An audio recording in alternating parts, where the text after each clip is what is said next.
Good afternoon. मैं पुष्कर राजा से Python programming का यूट्यूब क्लास स्टार्ट कर रहा हूँ। ये क्लास एड ऑन कोर्स का होगा। हम लोग वो कोर्स जो करंट मार्केट डिमांड में होता है और यूनिवर्सिटी के सिलेबस में नहीं होता है, उसको हम लोग एड ऑन कोर्स के रूप में प्रोवाइड करते हैं। पाटलिपुत्र यूनिवर्सिटी के सिलेबस में पाइथन नहीं है और आज सबसे ज़्यादा डिमांड मार्केट में किसी प्रोग्रामिंग लैंग्वेज का है तो वो है पाइथन। तो हमारा काम है कि इसको भी पढ़ाएं। इसके अलावा भी हम लोग बहुत सारा कोर्स प्रोवाइड करते हैं, जैसे पाइथन तो हो ही गया, PHP, MySQL, .NET, एडवांस जावा, WordPress, ethical hacking, Android app development इत्यादि। तो आज से हम लोग यूट्यूब सेशन शुरू कर रहे हैं पाइथन प्रोग्रामिंग का। तो पाइथन प्रोग्रामिंग का दो सिलेबस है। एक है बिल्कुल सिंपल जो कि कोर पाइथन प्रोग्रामिंग है, जिसमें हम लोग पाइथन का इंट्रोडक्शन देंगे, इंस्टॉलेशन देखेंगे, इंटीग्रेटेड डेवलपमेंट का, वेरिएबल्स, मैथ जो फंक्शन है मैथ के, वो string, division, control, logical and conditional operator, looping, function and modules, data structure and loops. एक तो सिलेबस ये है जो पहले यही चलेगा। जब ये फिनिश हो जाएगा तो हम लोग एडवांस पाइथन प्रोग्रामिंग की तरफ बढ़ेंगे, जिसमें एक बार हम लोग उस का फिर से रेफरेंस लेंगे। Exception handling, file handling, multi threading, regular expression, database connectivity, decorators, generators, logging, exceptions. और उसके बाद हम लोग GUI डेवलपमेंट करेंगे, डेस्कटॉप एक प्रोजेक्ट भी करेंगे, और उसके बाद हम लोग वेब डेवलपमेंट का पाइथन का जो फ्रेमवर्क है उसके थ्रू जो एक वेब डेवलपमेंट होता है उसका एक ब्रीफ इंट्रोडक्शन लेंगे। ठीक है। और ये क्लास जो होगा ये उनको टारगेट करके होगा, मतलब उनके लिए होगा स्पेशली जिन्होंने आज तक कभी कोई प्रोग्रामिंग किया ही नहीं है, जानते भी नहीं बिल्कुल एकदम स्टार्टिंग से। आपको पता है कि आजकल प्रोग्रामिंग जूनियर बच्चों को सिखाई जा रही है, 5th क्लास 6th क्लास उतने छोटे बच्चों को प्रोग्रामिंग सिखाई जा रही है। तो वो जब वो सीख सकते हैं तो आप क्यों नहीं सीख सकते हैं। और उनको भी सबसे पहले तो स्क्रैच पे सिखाया जाता है और उसके बाद फिर उनको पाइथन ही पढ़ाया जाता है। ठीक है। तो मेरा जो काम है इस बार वो ये है कि वैसे छात्र जिन्होंने कभी प्रोग्रामिंग नहीं किया है, प्रोग्रामिंग का पी भी नहीं जानते हैं, वो समझेंगे और वो करेंगे, उनको समझ में आएगा बात। ठीक है। अगर आपने प्रोग्रामिंग किया हुआ है या प्रोग्राम जानते हैं, पाइथन में सही कोई और भी, तो ये पहला सेशन आपके लिए नहीं है। ये सेशन बिल्कुल एलिमेंट्री है और what is programming, what is program, ऐसा हम लोग डिस्कस करने वाले हैं। ठीक है। तो हम अब देखेंगे कि जब हम प्रोग्रामिंग की बात करते हैं तो ये सबसे पहला जो चीज़ आता है इंस्ट्रक्शन, प्रोग्रामिंग एंड कोडिंग। ये तीन चीज़ को समझना है। इंस्ट्रक्शन क्या होता है, प्रोग्रामिंग किसको कहते हैं, और कोडिंग क्या है। तो आप सोच के देखें, पूरे दिन में हम क्या करते हैं, एक काम ही करते हैं। वो काम है कि किसी को इंस्ट्रक्शंस देना या किसी के इंस्ट्रक्शन को ओबे करना। ठीक है। घर में हैं तो पानी मांग रहे हैं कि जैसे कि पानी दे दो, खाना दे दो, या कोई हमसे कुछ काम बोल रहा है हम उसको बोल रहे हैं। इंस्ट्रक्शन का हिंदी में बोले तो इसका होता है निर्देश। ठीक है। क्या करना है और स्पेसिफिक कैसे करना है। हम कोई सामान खरीद कर आते हैं तो उसके साथ इंस्ट्रक्शन मैनुअल आता है, उसमें लिखा होता है कि इसको कैसे ऑपरेट करना है। ठीक। बहुत सिंपल। छोटा बच्चा भी जब भूख लगता है तो खाना मांगता है माँ से, क्या है वो इंस्ट्रक्शन दे रहा है कि माँ खाना दो, मुझे भूख लगी है। हम लोग कहीं जा रहे हैं बाहर, रास्ते में कोई मिला और बोला कि भैया वो हमको वहाँ जाना था, वो उसका रास्ता बता दें आप, तो आप बताते हैं कि ऐसे जाइएगा, लेफ्ट राइट ऐसे मुड़ के वहाँ पे पहुँच जाइएगा। तो दिन भर हम लोग यही काम करते हैं, या तो इंस्ट्रक्शन देते हैं या तो इंस्ट्रक्शन किसी का देते हैं या ओबे करते हैं। ठीक है, इंस्ट्रक्शन सबसे इम्पॉर्टेंट हमको समझना है, इंस्ट्रक्शन क्या होता है। हम लोग प्रोग्रामिंग की बात नहीं कर रहे हैं, हम लोग सिंपल इंस्ट्रक्शन की बात कर रहे हैं। ठीक है, तो इंस्ट्रक्शन दिया जाता है, एक आदमी देगा और दूसरा आदमी उसको ओबे करेगा। Giving instruction and obeying that given instruction, ये हम डेली का काम है हमारा। ठीक है, जैसे ये I want to go Pizza Hut, हम रास्ता पूछ रहे हैं किसी से, I want to go Pizza Hut, और वो इंस्ट्रक्शन दे रहा है go straight and take right turn at the end of the road. तो यहाँ पे किसने इंस्ट्रक्शन दिया और किसने ओबे किया? इसने इंस्ट्रक्शन दिया और इसने इंस्ट्रक्शन उसको ओबे किया, फॉलो किया। इतना ही सा बात है, इंस्ट्रक्शन यही है हमारा, किसी को कुछ निर्देश देना और अगला उस निर्देश का पालन करता है, यही इंस्ट्रक्शन होता है हमारा। ठीक है, जैसे ये छोटी सी बच्ची है, ये इसको भूख लगी है, बोली I am hungry mom give me food. ठीक है, तो मॉम ने फूड ला कर दे दिया उसको, फूड इज रेडी बेबी। तो यहाँ पे किसने इंस्ट्रक्शन दिया और किसने ओबे किया? इसने इंस्ट्रक्शन दिया और मदर ने इंस्ट्रक्शन को ओबे किया। ठीक है, यही जो इंस्ट्रक्शन दे रहा है, देने वाला जो है, उसी को हम लोग आगे चल के प्रोग्रामर या कोडर बोलेंगे। ठीक है,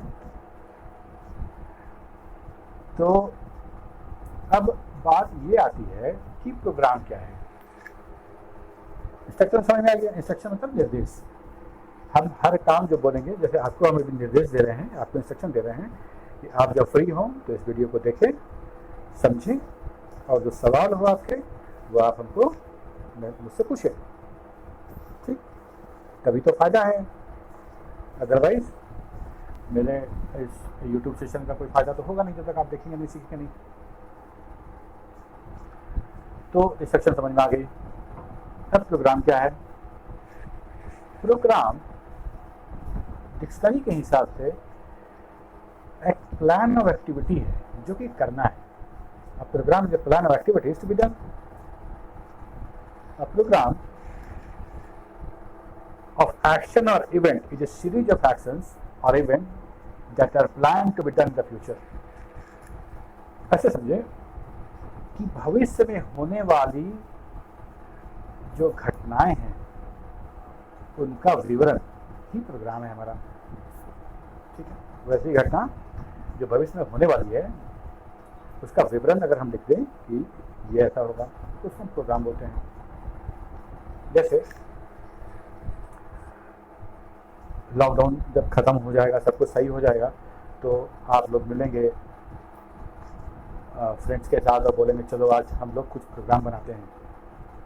ठीक है, तो प्रोग्राम बनेगा, कैसे बनेगा कि आज हम लोग सुबह 10 बजे पार्क में जाएंगे, वहाँ पिकनिक मनाएंगे, या फिर वहाँ से पिकनिक मनाने के बाद इतने बजे निकलेंगे तो वहाँ से मूवी देखेंगे और वहाँ से फूड कोर्ट में खाना खाएंगे और इतने बजे हम लौट जाएंगे। तो ये जो हिदायती है, पहले वाला काम उसके बाद वाला काम, ये आपने प्लान किया है, ये करने वाले हैं, होने वाला है फ्यूचर में, इसका जो क्रमबद्ध जो विवरण है वही है प्रोग्राम।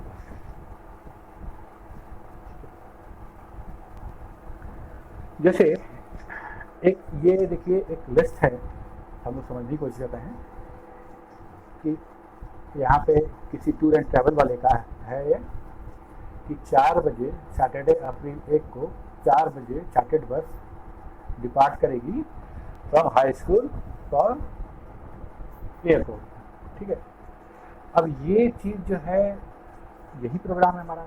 4 बजे ये होगा, 5 बजे ये होगा, 7 बजे ये होगा, 9:35 पे ये होगा। ये हमारा प्रोग्राम है अकॉर्डिंग टू डिक्शनरी।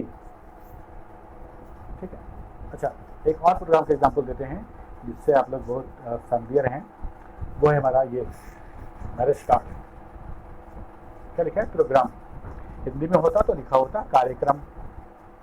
ठीक है, जिसमें इसमें सारे फंक्शंस के बारे में लिखा हुआ है, और इवन डेट भी होता है। इसमें डेट नहीं है, डेट भी होता है और टाइम भी होता है। तो हमने क्या बोला, प्रोग्राम क्या है, भविष्य में होने वाली घटनाओं का विवरण, या list of the event which is happen in future.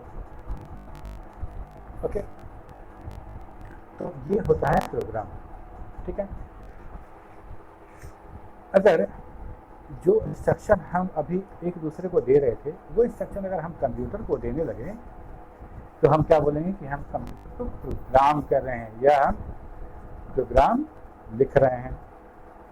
और जो लिख रहा होगा इंस्ट्रक्शन, उसको बोलेंगे ये प्रोग्रामर है।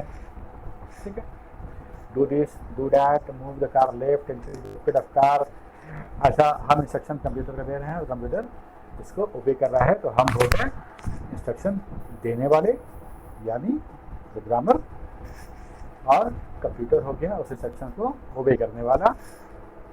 ठीक, ये बहुत क्लियर है, यहाँ तक समझ में आ गया बात। ठीक, कंप्यूटर प्रोग्रामिंग क्या हुआ, अब सब चीज़ को मिला लें तो हम एक हम डेफिनेशन बना सकते हैं कंप्यूटर प्रोग्रामिंग के बारे में। टू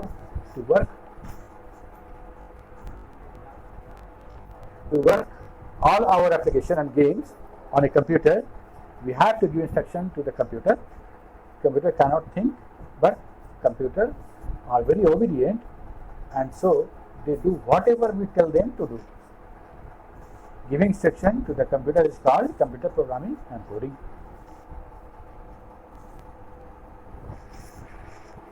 कंप्यूटर प्रोग्रामिंग का हम समझ गए कि जो हम इंस्ट्रक्शन कंप्यूटर को देंगे, और कंप्यूटर को मतलब बोलते हैं हम लोग, computer has no brain to think but is very obedient.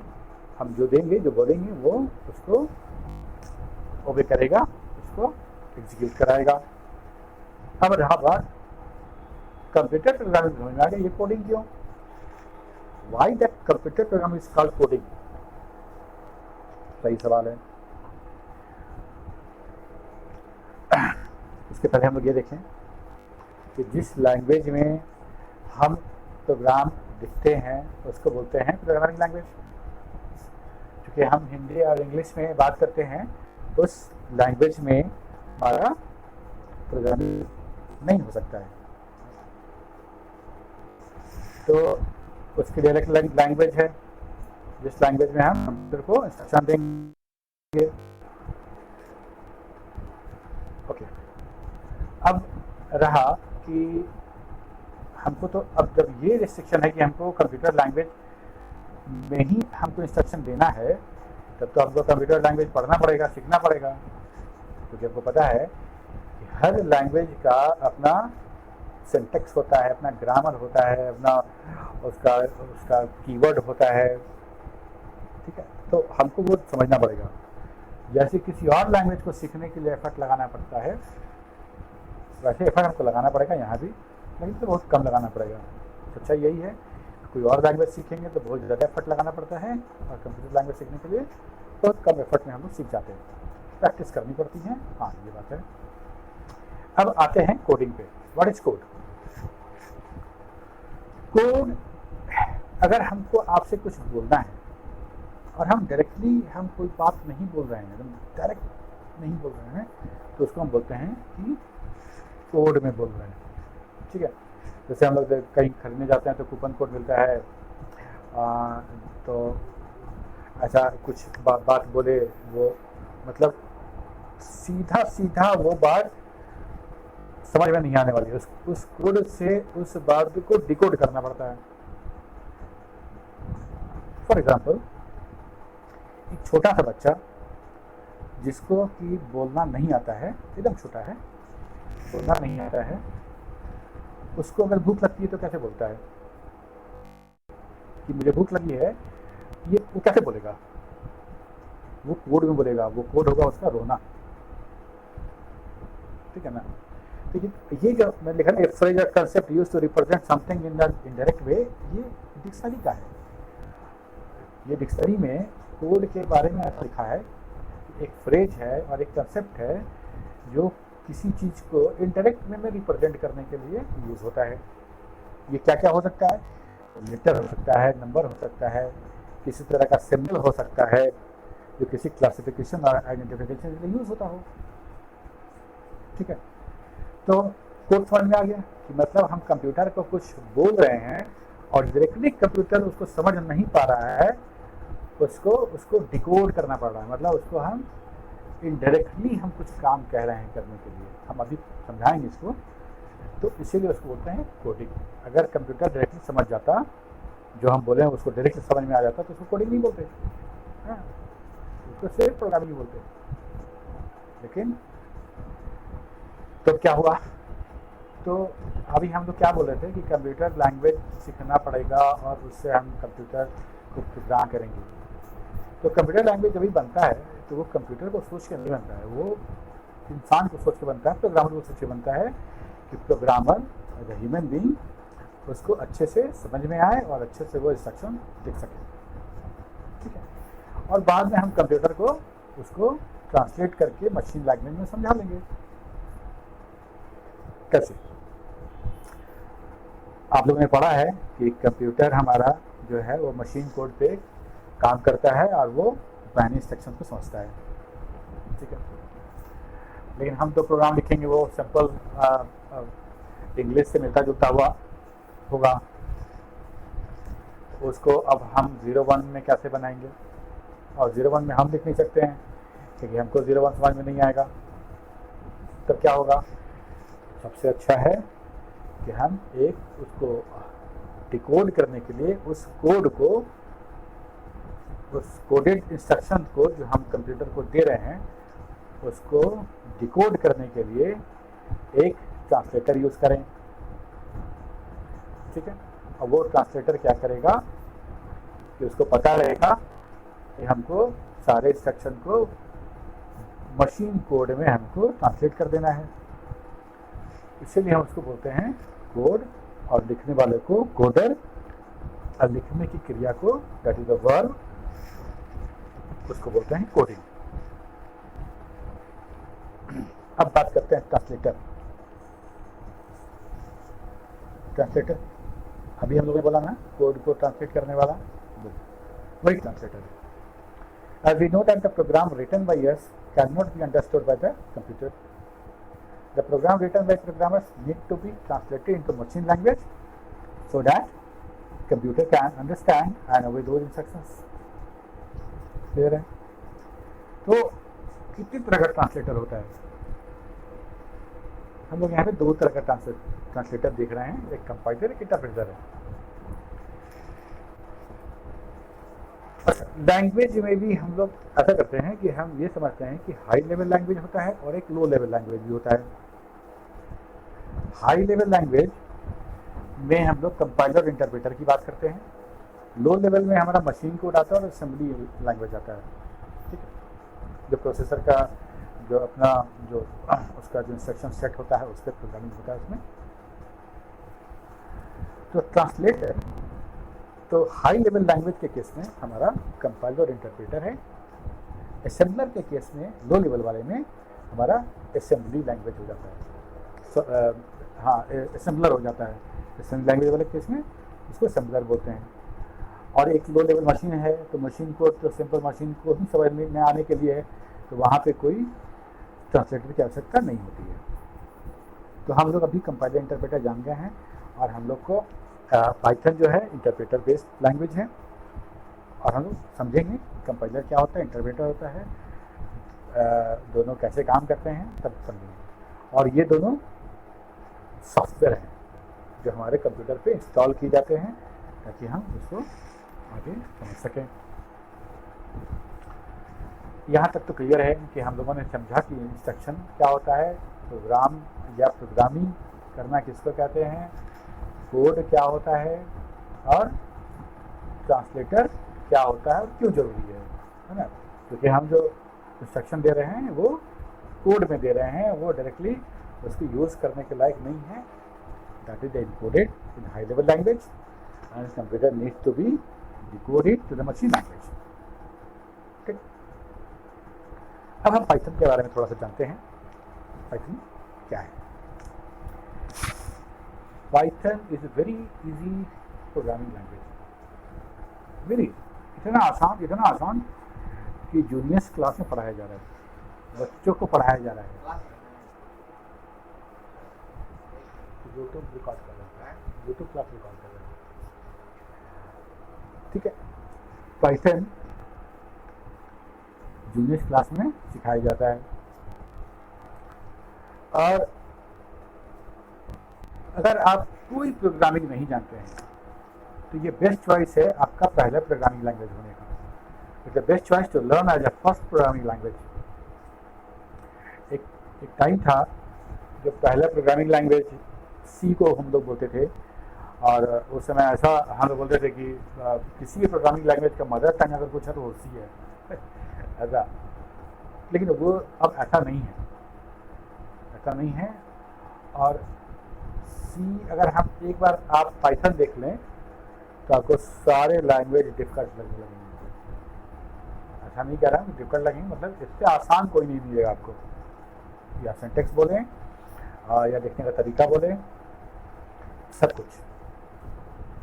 अभी हम लोग नेक्स्ट क्लास में जब आईडी इंस्टॉल करेंगे तो हम लोग देखेंगे कि एक ही प्रोग्राम को अगर हम जावा में लिखें, सी में लिखें, सी प्लस प्लस में लिखें, और उसको हम कैसे लिखेंगे पाइथन में, और कितना छोटा कोड में वो रन करेगा। तो यही कारण है कि बहुत सारी यूनिवर्सिटी ने अपने जूनियर वाले क्लास में पाइथन का अपने सिलेबस में ऐड कर दिया है। Python general purpose high level language programming है। Python is general purpose high level programming language. General purpose कहने का मतलब क्या है? ये हर तरह के डेवलपमेंट में यूज होने वाला है। हम लोग आगे देखेंगे किस किस तरह का एप्लीकेशन हम लोग बना सकते हैं इससे। किसने डेवलप किया इसको? Guido van Rossum. ये 1989 में जब वो नेशनल रिसर्च इंस्टीट्यूट नीदरलैंड में काम कर रहे थे, उस समय उन्होंने 1989 में इसको डेवलप किया था। And Python was available to public in 1991। Official date जो है वो 20 फरवरी 1991 है, मतलब जावा के पहले, जावा से पहले आया था ये। अच्छा, तो पाइथन एक तरह का स्नेक है। नाम पाइथन थोड़ा सा स्ट्रेंज होता है कि भाई एक प्रोग्रामिंग लैंग्वेज का नाम पाइथन क्यों है। तो इसके पीछे भी एक कहानी है। BBC में एक मॉन्टी पाइथन फ्लाइंग सर्कस एक कॉमेडी शो हुआ करता था, जो गुइडो वैन रॉसम का फेवरेट शो हुआ करता था। और वो जब पाइथन बना रहे थे तो कुछ यूनिक सा, कुछ मिस्टीरियस सा नाम सोच रहे थे। तो यहीं से मॉन्टी पाइथन फ्लाइंग सर्कस ये जो टाइटल है, यहीं से उन्होंने पाइथन को लिया। तो उस समय से नाम पड़ा पाइथन। और ये 1969 to 74 के बीच का है। तो यूट्यूब पर सर्च करेंगे अगर मॉन्टी पाइथन फ्लाइंग सर्कस, तो इसका मिलेगा डिटेल मिलेगा, एपिसोड भी मिलेगा।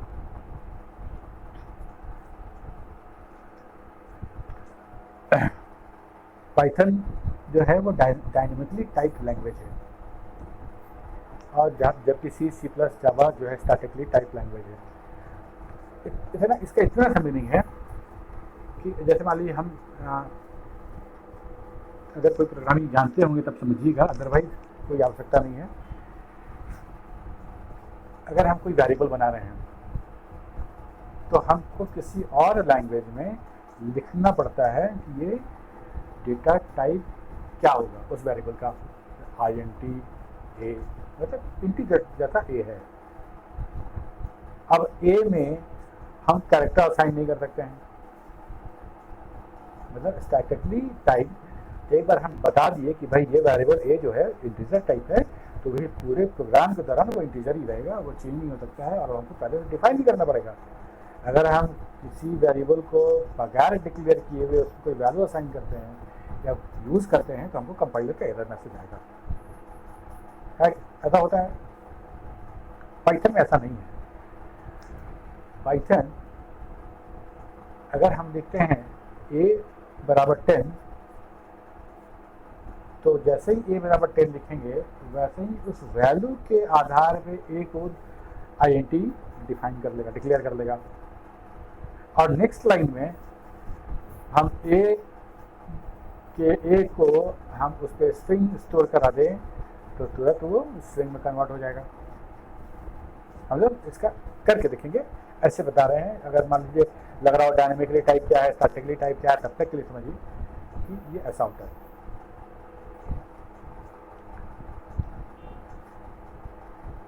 जब गुइडो पाइथन बना रहे थे तो उनको ये था, उस समय जो लैंग्वेज था सारा का सारा जो फीचर्स थे, अच्छे फीचर्स थे प्रोग्रामिंग लैंग्वेज के, वो सब पाइथन में डालना चाहते थे कि पाइथन में सब कुछ रहे। तो उन्होंने क्या किया, इसी का फंक्शनल प्रोग्रामिंग जो फीचर था, जो उसका कंसेप्ट था, उन्होंने वहाँ से वो फॉलो कर लिया। ऑब्जेक्ट ओरिएंटेड जो फीचर था वो उन्होंने C++ से फॉलो कर लिया। जावा उस समय तक आया नहीं था, जावा 95 के आसपास आया, ये 91 में पब्लिक डोमेन में आ गया था। फिर उन्होंने स्क्रिप्टिंग लैंग्वेज उठाया पर्ल से और शेल स्क्रिप्ट से। पर्ल स्क्रिप्टिंग लैंग्वेज है और शेल स्क्रिप्ट, यहाँ से उन्होंने स्क्रिप्टिंग लैंग्वेज उठा लिया। इसीलिए हमको पाइथन में शेल मिलता है जहाँ पे हम लोग स्क्रिप्ट लिखते हैं। उससे मॉड्यूलर 3 भी एक प्रोग्राम लैंग्वेज हुआ करता था जो मॉड्यूलर था, तो वहाँ से उन्होंने उससे मॉड्यूलर प्रोग्रामिंग फीचर उठाया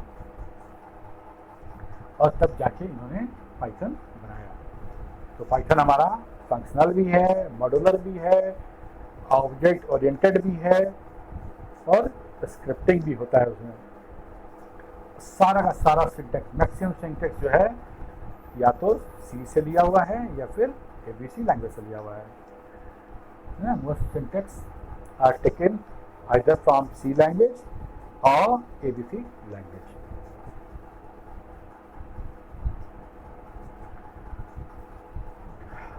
अब हम बात करेंगे, हम लोगों ने बोला था ना general purpose high level language है।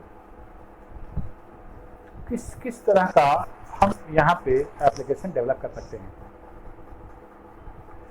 उसका एक लिस्ट देखते हैं हम लोग। डेस्कटॉप एप्लीकेशन तो बनाएंगे ही बनाएंगे, स्टैंड अलोन एप्लीकेशन जो बनता है डेस्कटॉप पे बिना इंटरनेट के जो चलता है हमारे सिस्टम पे, उसी को हम लोग बोलते हैं डेस्कटॉप एप्लीकेशन। जैसे MS वर्ड चल गया, कैलकुलेटर है, जिसको किसी बाहर से किसी कनेक्शन की आवश्यकता नहीं है, हमारे लैपटॉप पे या कंप्यूटर पे रखित होता है। वेब एप्लीकेशन बना सकते हैं, ठीक है। डिजांगो है, फ्लास्क भी है, हम लोग सेकेंड वाले कोर्स में दोनों देखेंगे। डेटाबेस बेस्ड एप्लीकेशन बना सकते हैं, नेटवर्किंग का एप्लीकेशन बना सकते हैं, गेम तो बहुत अच्छे से बना सकते हैं,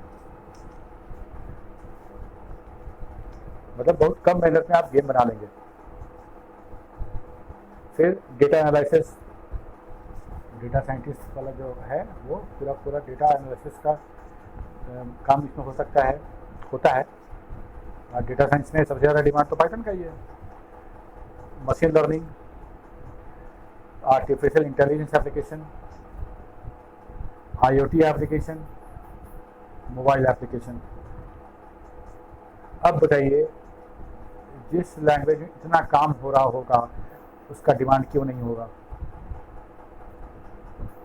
मोबाइल एप्लीकेशन पहले थोड़ा मुश्किल था इसमें बनाना मोबाइल एप्लीकेशन, लेकिन अब बहुत सारे फ्रेमवर्क आ गए हैं, जैसे एक कीवी है, तो अब मोबाइल एप्लीकेशन बहुत आसान हो गया है इसे बनाना। अभी कौन सी कंपनियां यूज़ करती हैं पाइथन को? वैसे अगर गूगल पर सर्च करेंगे कंपनीज हु यूज़ पाइथन तो आपको बहुत सारा लिस्ट मिलेगा। हम कुछ रिनाउंड कंपनी को हम यहाँ पे फिगर आउट कर रहे हैं। जैसे गूगल है, फेसबुक है, ईबे, VMware, यूट्यूब, ड्रॉपबॉक्स। अच्छा, ड्रॉपबॉक्स में ही काम करते थे गुडो, तो कुछ दिन गूगल में भी काम किए थे। NASA, Pinterest, Instagram, Spotify. Spotify वो ही ऑनलाइन गाना वाला, अनिल कपूर साहब आते हैं ऐड करने के लिए। उबर, इत्यादि इत्यादि। ये सारा एप्लीकेशन है, इसके अलावा बहुत है, बहुत लंबा लिस्ट है। तो ये सारा का सारा यूज़ होता है, पाइथन यूज़ करते हैं लोग। तो पाइथन हमारा हर तरह का काम करने के लिए उपयुक्त है। तो आज के सेशन में हम लोग इतना ही रखेंगे। अगले सेशन में हम लोग डाउनलोड करेंगे, और कैसे डाउनलोड करते हैं, कैसे इंस्टॉल करते हैं, एनवायरनमेंट वेरिएबल क्या होता है, पाथ कैसे सेट होता है, पाथ होता क्यों है, क्या ज़रूरत है उसका, ये सब बात करेंगे। और उसके बाद हम लोग शेल में देखेंगे, शेल खोल के कुछ उस पर हम लोग प्रोग्राम करके देखेंगे। तब तक के लिए